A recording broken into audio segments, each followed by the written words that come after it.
Hello viewers and welcome to another match of Warhammer 40,000 Conquest. My name is Mitch and I am the Hive Tyrant. Today, I present the tabletop proxy debut of one of our upcoming Death World Cycle warlords. It is Grigory Maksim, played by Pejhmon Kamaie. To the left resides his opposition. It is Eldorath Starbane, instead played by Shirin.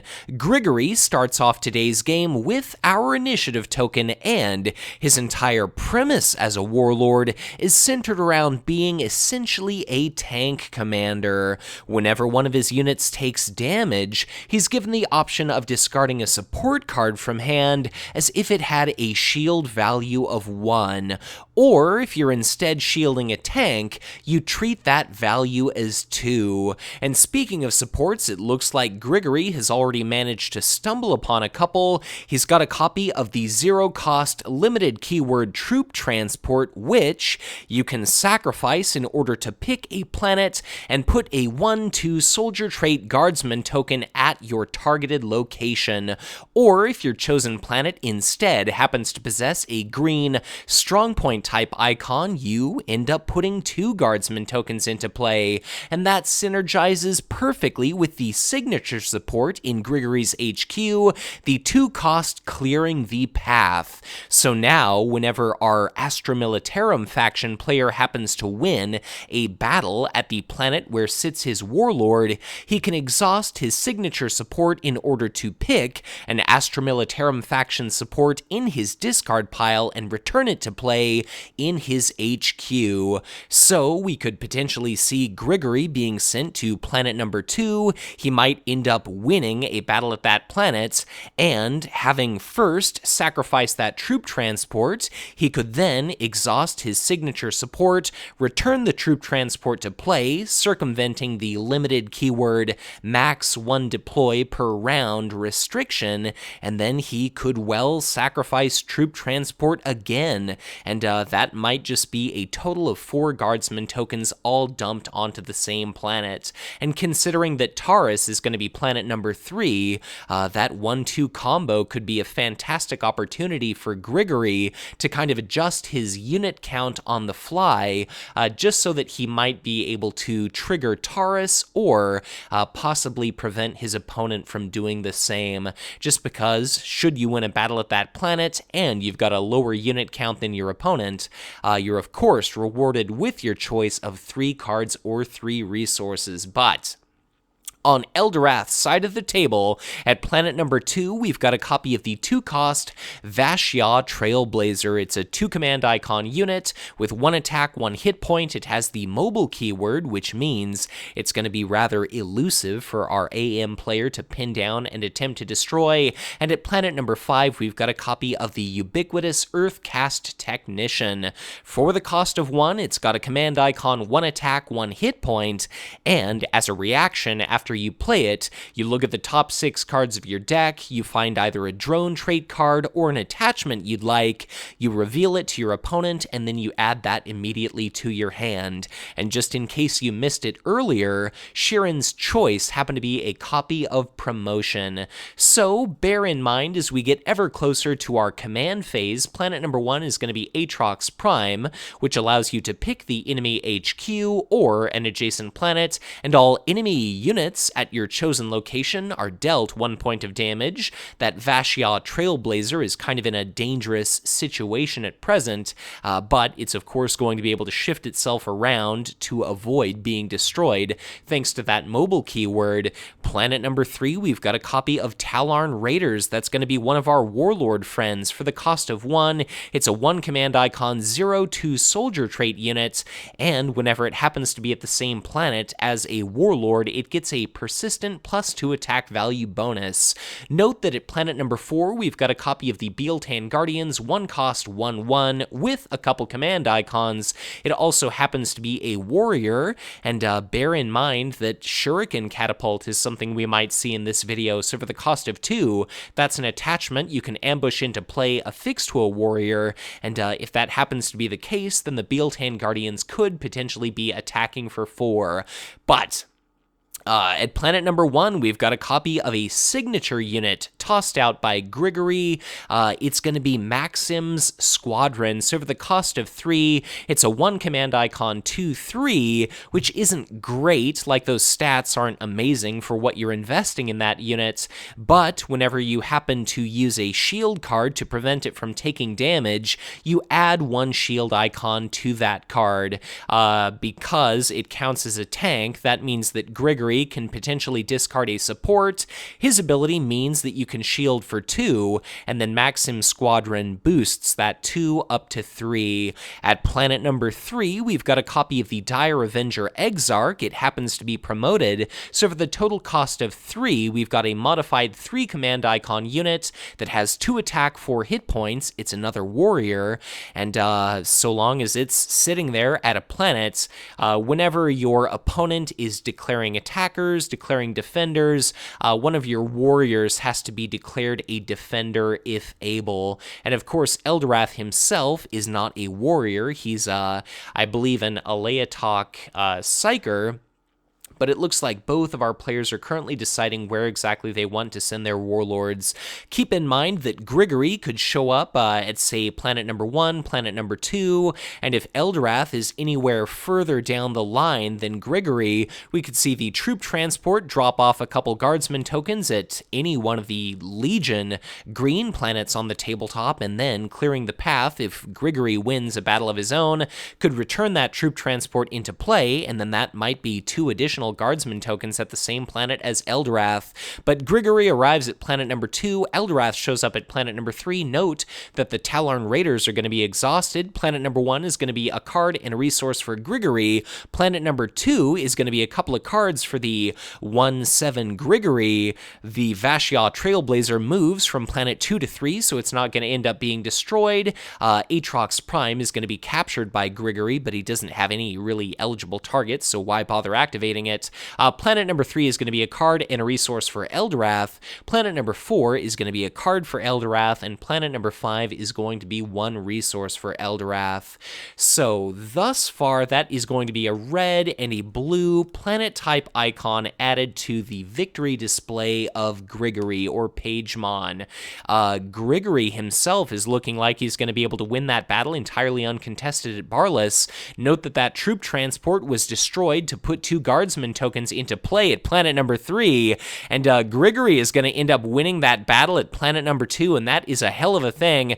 This is one of our new Wrath of the Crusaders card. That is the Sakalam's Finest, and the way that that works is whenever you win a battle at a non-first green planet, instead of triggering the battle ability of that planet, you can put it into play at a green planet, and normally it's a 4-cost, 2 command icon, 3/4 soldier and Sakalam unit, and that is just a hell of a body sitting there at planet number 3, currently opposite Eldorath Starbane.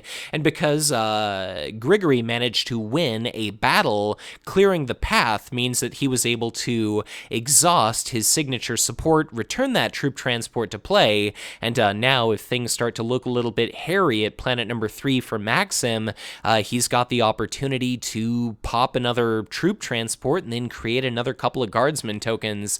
So that seems like it was maybe the Grigory dream hand there, and I couldn't quite see what exactly was discarded, but we've got an outgoing attack of 2 because Eldorath has initiative, and we see no damage dealt to our Astra Militarum faction units, so I could only imagine that was some sort of 2 shield value card used to negate that damage entirely. That Vashya Trailblazer has already used mobile, and it seems like it's going to be essentially stuck at that planet to potentially be destroyed.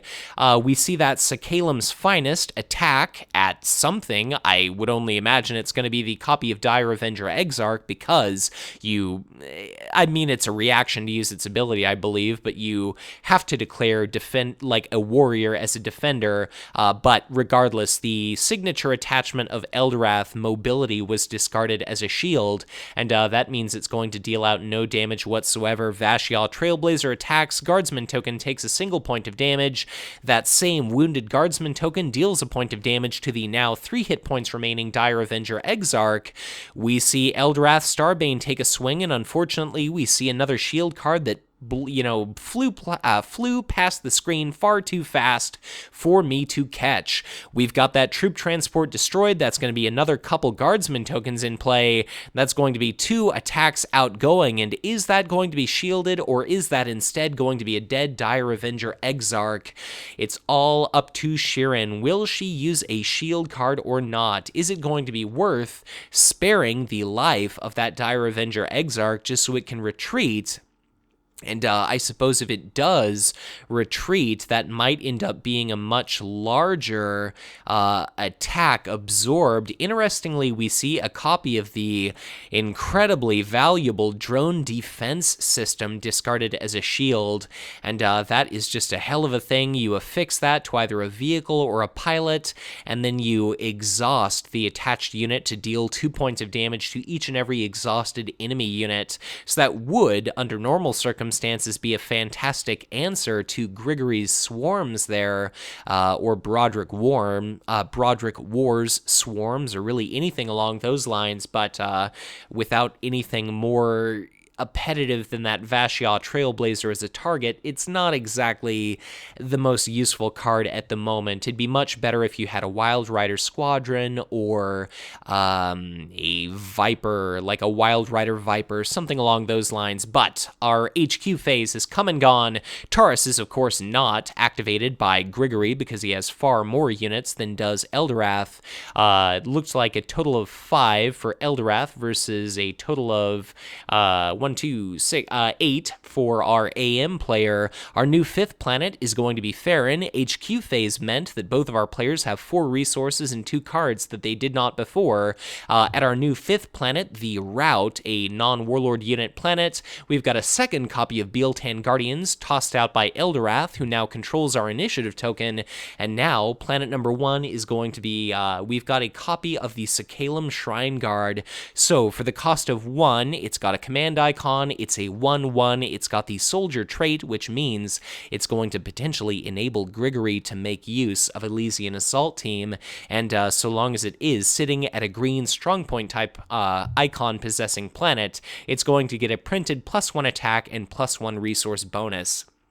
So a 2/2 with command icon for the cost of 1, definitely a bit of a bargain, and very interestingly, at planet number 2, we have a copy of one of those aforementioned Wild Rider Vipers.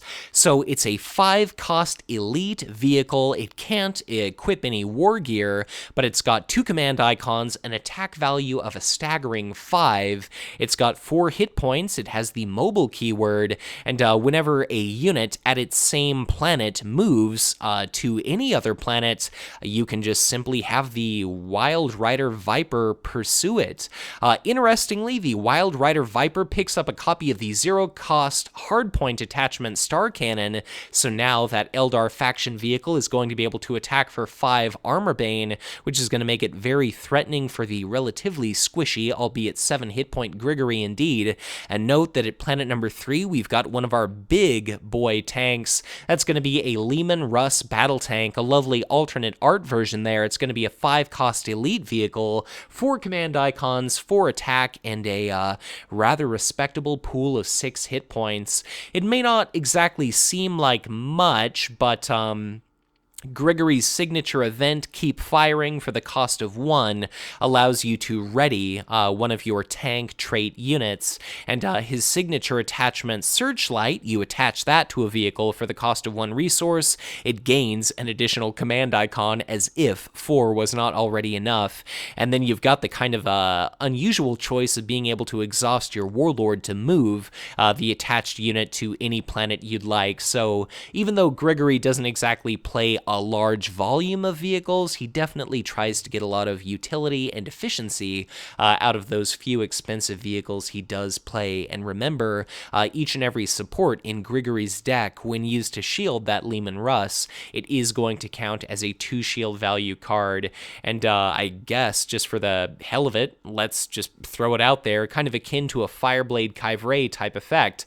If we were to see the signature attachment Searchlight discarded to protect that Maksim's squadron, that would be a modified total of 4 shield icons. So our command phase, Grigory is going to show up at planet number 4. Remember, clearing the path, which is ever so slightly off screen, might be a great opportunity for him to return troop transport to his HQ. Eldorath is going to show up at planet number 1 and exhaust that copy of Sakhalim Shrine Guard, but all of Eldorath's units have arrived exhausted. Planet number 1 is going to be a couple of cards to the left for Shirin. Planet number 2 is going to be easily, well, not easily, but it's going to be a card and a resource to the right for Grigory. Planet number 3 is going to be a card for Grigory. Planet number 4 is going to be 1 resource for Grigory, and planet number 5 is going to be 2 resources in total for Eldorath. At the onset of combat, the Wild Rider Viper is going to use mobile to shift from planet number 2 to planet number 3. Unfortunately, we do not see a battle occurring at that planet, but of course, 5 Armorbane is going to be just insufficient to end up destroying that copy of the Lehman Russ battle tank. We see our Vashyah Trailblazer relocate itself from planet number 1 to planet number 2, and now let's see what exactly is going to occur. That Wild Rider Viper would have been able to tag along if we had a large string of mobile units, but it doesn't look like that is the case. Eldorath takes a pot shot at the Sakhalim Shrine Guard. It's going to take 1 point of damage. We're going to come to the end of the combat round, and if the Shrine Guard were to retreat from that planet, they'd lose their beneficial ability, and they would immediately die, but that does not seem to be the case. End of the combat round, all of those units retreat. Ready. The Dire Avenger Exarch is ready. It takes a swing for 2, and the Sakhalim Shrine Guard is going to be killed. This is going to be a random card discarded. That card is going to be a copy of Rattling Deadeye. Interesting choice in a Grigory deck, but considering he's probably going to be running 3 copies of Catachan Outpost, it's probably not the worst choice in the world, and it does happen to be a 1-cost, 1 command icon unit. We've got a battle breaking out at planet number 4. Note that that's a non-first green planet, therefore it is going to be possible that we might see another copy of Sakhalim's Finest. Grigory takes a swing. He kills that Earthcast Technician. He's dropped off his copy of Maksim's Squadron, and that is going to be a hell of a thing. So clearing the path is going to put a copy of Troop Transport into play. Yvarn is going to be triggered, and that is going to be not just that Troop Transport, but we're going to see a copy of Land Raider for free in Grigory's HQ. Land Raider is going to be another 5-cost elite vehicle. It's got 3 command icons. It's a 3/7. Non-vehicle trait units at your planet that you control can no longer be targeted by enemy card abilities, and looks like Eldorath himself got a copy of the Wild Rider Squadron, so a 4-cost 3/4 with a command icon, and as a combat action you can move it to an adjacent planet. That's something that synergizes wonderfully with that Wild Rider Viper because its reaction can kick in, so it not only has mobile, but you can also relocate it alongside that Wild Rider Squadron to potentially swing for its current 5 Armorbane. But we've gone through another HQ phase, so that's going to be 2 cards and 4 resources for each of our players. Our initiative token once again belongs to Grigory. We've got 1 green strongpoint type icon in Shirin's victory display. She spends, I believe, 1 resource to put into play her Aleatok Shrine, and now you can exhaust that signature support whenever an Eldar faction unit moves to a planet in order to ready it. So that Wild Rider Squadron could be commit to a planet alongside Eldorath, and you could use your signature support to ready it, and then it could maybe move to an adjacent planet, or just stay where it is and participate in combat for the first round. But, like I said, Grigory's got initiative at planet number 2. He lays down a copy of the Blood Angels Veterans, so he's quite clearly allied with Space Marines by now, judging by his 8 resources worth of army units. The BAV has a 1 command icon. It's a 3/3 soldier. As a reaction, so long as it remains ready, whenever it happens to be assigned damage, you prevent the first point of that instance thereof. And now we see another support in the HQ of Grigory. It's going to be the 1-cost Rockcrete Bunker. So whenever one of your units is dealt or assigned damage, you simply exhaust that support, you deal it the point of damage instead, and whenever it has 4 damage tokens on it, or I suppose more, you have to exhaust that support.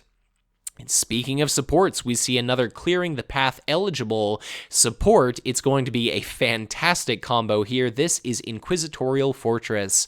So for the cost of 2, you exhaust and sacrifice it as an action to pick and route a non-warlord unit. So we've got a copy of Warlock Destructor at planet number 1. That is a 3/4 with a command icon for the cost of 2.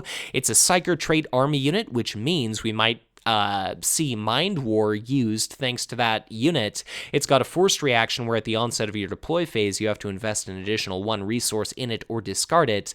But we could potentially see the Inquisitorial Fortress route a unit like that, route a unit like the Wild Rider Viper, and then if you win a planet because you don't have some big formidable enemy unit to go up against at Grigory's location, then you might be able to just trigger Clearing the Path, return the Inquisitorial Fortress into play, and that is just one hell of a card, provided that you get those combo pieces in play. So it's not great by itself, but if you get it up and running early, it can be absolutely fantastic. So let's see where both of our players decide to commit their respective warlords.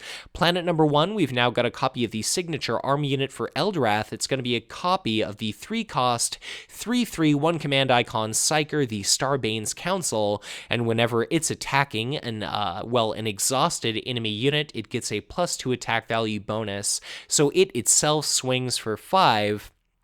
But unlike many of these warriors we've seen, it and the Warlock Destructor are not eligible to receive the augmentation that a Shuriken Catapult would afford them. So just definitely more and more tricks to keep in mind as our card pool develops. It looks like both of our players are currently out of resource tokens, but that's definitely going to be changing shortly. Note that Eldorath's movement is going to be somewhat restricted, courtesy of that Wild Rider squadron he's got in his HQ, but it could be readied after being sent to a planet. It, as a combat action, could shift locations to a planet. It could even take the Wild Rider Viper with it. And then Grigory himself, he's going to be dropping off an exhausted Land Raider, whatever planet he arrives at. Planet number 1 is going to be Taurus, which, if you control fewer units, you get 3 cards or 3 resources. Currently, it's Grigory with a red and a blue planet type icon, and then Shirin just has a green. So if either of our players were to pick up planet number 1 and then planet number 2, we could see the game over as early as that, but it's all going to come down to where exactly they show up. If Eldorath arrives at planet number 1, he'll be able to knock out that copy of Sacalem's Finest. The Tallarn Raiders is going to be able to attack him for 2, but if Grigory doesn't show up at that planet, Eldorath is going to be able to attack with like the Warlock Destructor, presumably kill off the Tallarn Raiders, although we've got that Rockcrete Bunker, we've got, supports that can shield it for 1, so there are a lot of different options that Grigory has got at his disposal, and he could use Inquisitorial Fortress to remove a powerful enemy unit like the Wild Rider Viper, and he could also use the Troop Transport to dump another couple of units at that planet. Looks like both of our players send their respective warlords to planet number 1. That's going to be a total of 5 command icons for our Eldar player, and I can only imagine that Eldorath is going to be exhausting that copy of Sacalem's Finest. So as soon as... Oh, I'm sorry, Land Raider. Hey, your non-vehicle units can't be targeted by enemy card abilities, so I guess that's going to be 3 command icons for Grigory. He's not going to win the command struggle at that planet, but he at least doesn't have to deal with Eldorath's bullshit. So planet number 1 is going to be a card and a resource to the left for Eldorath. Planet number 2 is going to be a card, 1 by Grigory. Note, he's really got himself nicely set up for his victory condition, although Eldorath is no slouch with that Armorbane unit. Planet number 3 is going to be a resource for Grigory. Planet number 4 is going to be a couple of resources for Eldorath. And our new planet number 5, the last planet to be revealed in this game, the last planet, the 7th planet, is going to be Ossus 4, the Steel 1 resource planet, but it looks like neither player is particularly interested in it. During combat, the Wild Rider Viper uses mobile to shift to planet number 1. Inquisitorial Fortress is exhausted and sacrificed in order to route that unit, so goodbye 5-cost elite with a 0-cost attachment. Grigory maintains initiative, and he's going to take this opportunity to attack with his relatively fragile copy of a Talarn Raider, so he has to attack that 1 HP remaining Dire Avenger Exarch that was exhausted. That was one hell of a kind of crappy target to be forced to attack, so the Dire Avenger Exarch definitely did exactly that which it was intended to do. And very interestingly, we see a 2-cost copy of Gift of Isha, returning that to play. So it's a bit of a shame it wasn't used on something like a Wild Rider Viper or Starbane's Council, but, you know, I guess now Eldorath has a copy of a 2/4 warrior that you have to target, you know, first and foremost beyond any and all others with your normal attacks. So even though it's not dealing out a lot of damage, definitely Grigory's got a lot of relatively weak units sitting at that planet, and that could definitely help Eldorath considerably in time. Note that that copy of Aleatok Shrine must have been used on that copy of Wild Rider Squadron, because it is, of course, ready, and now we are currently waiting on Eldorath. What exactly is she going to be doing here? We've got that copy of Troop Transport, which could add another couple units, another couple guardsman tokens to fortify Grigory's position. He himself isn't a very threatening presence during combat. You're not really incentivized to attack him, just like you're not really incentivized to attack Eldorath. And it looks like that Dire Avenger Exarch is going to take a swing at a Hail Guardsman token. So I believe we saw a shield card discarded. I can't tell if it was an Exterminatus or what, or if a card was even discarded, but if we did see a shield card, that's going to be a living, yeah, there we go, something was discarded as a shield. Let's maybe say it was Exterminatus. That is going to be another point of damage on that Guardsman token, and now it's going to be Pejhmon's time to attack. That Guardsman token is out for blood. It deals a point of damage to that Dire Avenger Exarch, and let's see what exactly is going to be next. That copy of Sakalim's Finest is going to be sitting there, sitting pretty as a 3/4, and Eldorath is going to start being able to dish out a huge amount of damage thanks to all of these units. That Starbane's Council is potentially going to threaten a swing of 5 against that Land Raider, so let's see what is going to happen here. The Warlock Destructor takes a shot at the Sakalim's Finest. That's going to be 3 points of damage on it. Sakalim's Finest is going to swing in return, but at what? At the Starbane's Council, mayhaps, which it could potentially kill if Eldorath does not have a shield card. That looks like a Same Han jet bike that was discarded as a shield, and of course it had to be the Dire Avenger Exarch as the target, so that's just going to be 1 point of damage successfully dealt to the Dire Avenger. I suppose owing to it being ever so slightly off screen, maybe that resulted in my misspeaking, or perhaps I'm just a horrible commentator, but Rockcrete Bunker is going to absorb the 1 point of damage dealt out by the Vashya Trailblazer in attempt to kill off one of those still hanging on to life Guardsman tokens, and now it's going to be back to Pejhmon. I believe that Dire Avenger Exarch still has 2 points of HP remaining. That's going to be just 1 hit point remaining, and Grigory himself could deal the killing blow.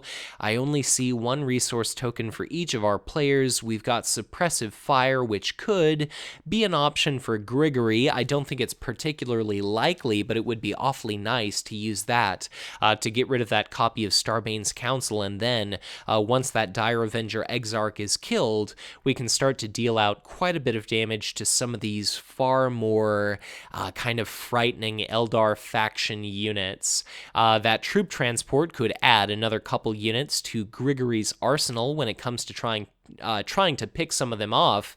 But the crappy thing that Grigory has to deal with is that this first planet, he's really only going to be able to attack for one with all of his units there, and he's staring down 2 4 HP units and a 3 HP unit, and of course that's all after that Dire Avenger Exarch itself is killed. And Eldorath, just because there are so many low HP units controlled by Grigory, even as just a 1/7, he nevertheless does pose a significant threat to our AM Warlord. So the Wild Rider Viper looks like they're reconsidering what exactly they're hoping to attack. Grigory, unless he's going to use something like a keep firing, he doesn't have any really nasty tricks that he can use. That Starbane's Council is going to swing for 5, and it looks like that is going to be a lot of damage being dealt out to our Land Raiders, so that's going to be 5 points of damage on that unit, and that triggering Yvarn didn't exactly work out favorably at this point for Pejhmon, because that Wild Rider Viper played by, the Wild Rider Squadron played by Eldorath is, fully hale, it's ready to attack, and that Land Raider is just kind of sitting there practically, just running on fumes. It's probably actively on fire, and I can only imagine it's just going to be a matter of time before that outright just explodes and destroys its crew and potentially becomes some huge battlefield liability. We do see a copy of Keep Firing that's going to ready that tank as an action, and now it's going to have an opportunity to attack.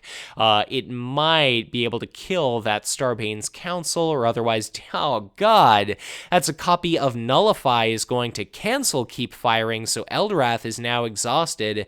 We see a Guardsman token take a swing, that's going to be a dead copy of the Dire Avenger Exarch, so Eldorath is exhausted in order to cancel that Keep Firing, but Grigory still did have to invest one resource in that, and now what exactly are we going to see? Wild Rider Squadron finishes the job. That's going to be a destroyed Land Raider, and now we've got just one remaining Guardsman token, and then presumably 2 additional Guardsman tokens courtesy of Troop Transport for Grigory to attempt to deal out a significant amount of damage to the enemy there. So a Guardsman token deals a point of damage, Grigory deals a point of damage, that Starbane's Council is sitting at 2 damage tokens in total. A Guardsman token generated by Troop Transport finishes the job. That's a dead signature unit. A Guardsman token enters the tabletop.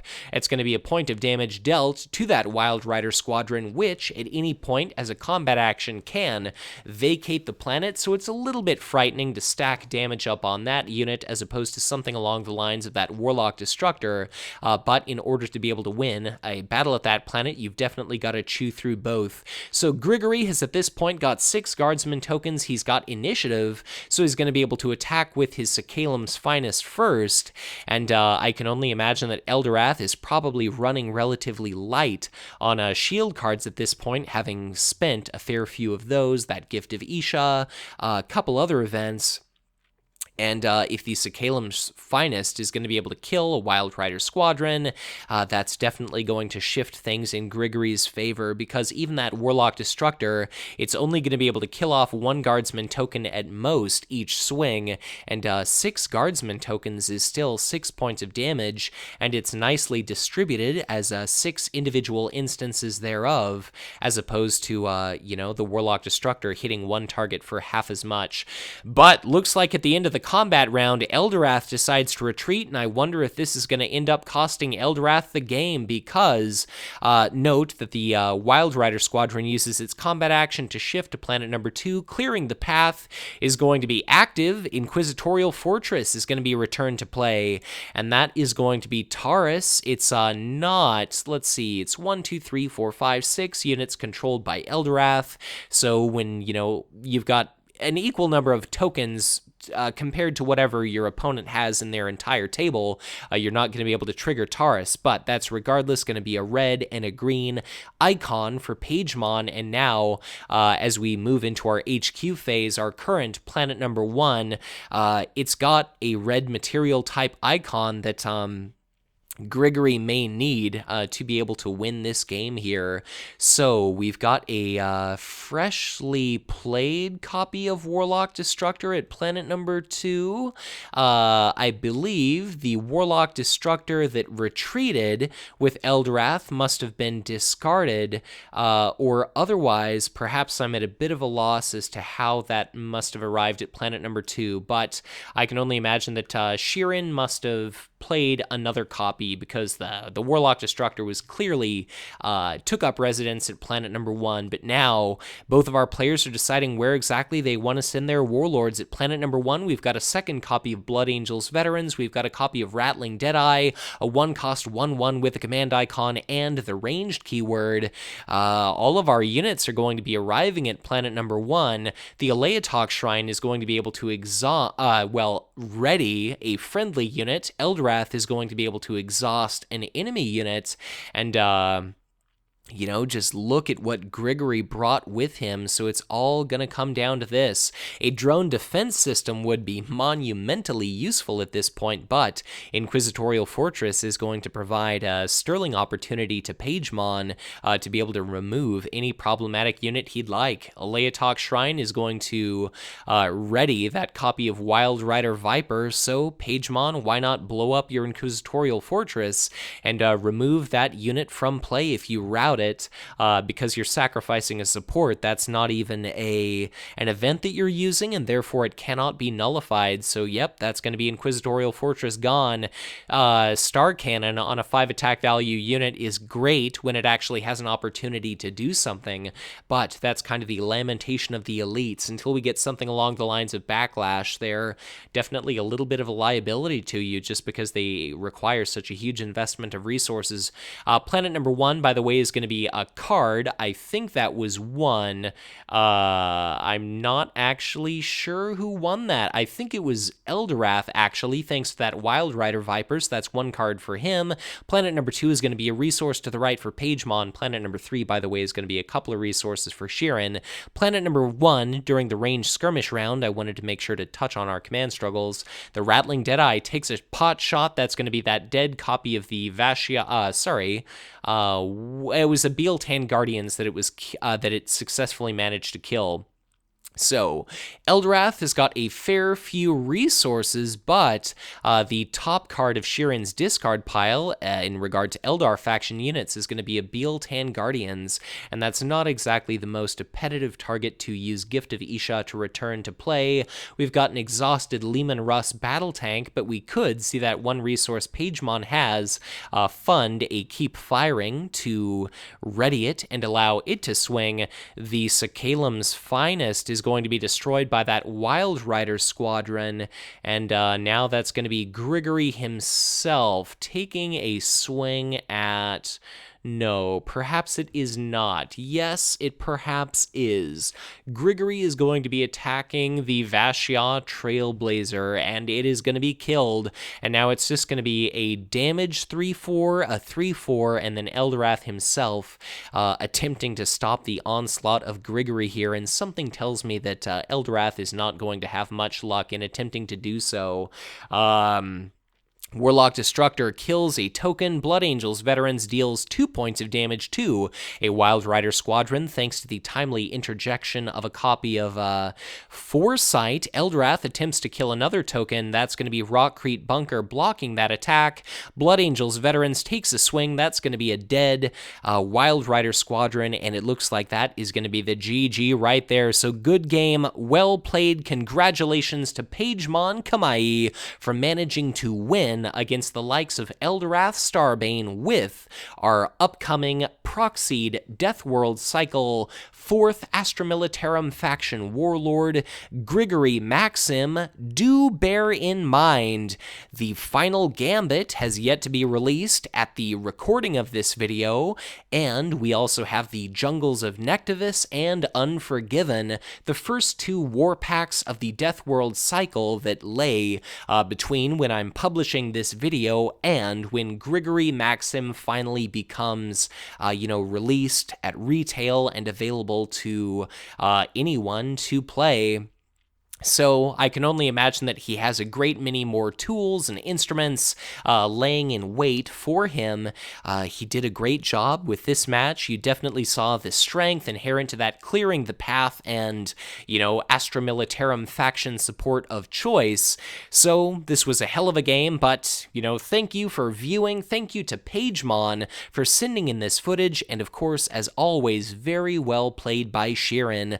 Let me know in the comments what you thought of Grigory Maksim's performance in this match, how you would deck build for him, and let us know what you thought of Shirin's strategy and her kind of unique spin on the vehicle-centric Eldorath Starbane deck. So, as always, thank you so much for watching, and if you enjoyed this content, be sure to hit that like button and subscribe to my channel if you've not done so already, or if you are already subscribed, as ever, you're encouraged to share this content, because the more engagement these videos receive, the more individuals stumble upon this game, they might give Conquest a try, join our living card game community, and of course, the greater we are in number, the bigger message we send to Fantasy Flight Games, telling them to continue to develop this fantastic product. If at any point you'd like to get in touch with me, especially if you yourself are a content creator, I would definitely recommend that you do so on Facebook or on Twitter. And if you make podcasts, if you make videos, if you write articles, just get in touch, because I would be more than happy to help promote your content, because if there's anything I want to do, it's to continue to grow this wonderful community of ours. If you ever feel inclined to help support the Hive Tyrant, I would be honored and deeply appreciative were you to donate as little as $1 on a strictly monthly basis to my Patreon page, just to help me recover my file hosting and operating expenses, and each and every additional invested dollar just goes to help improve the existing audio and video quality of this channel. So thank you once again for watching, and as always, be sure to check back in again soon for much more Conquest LCG content to come.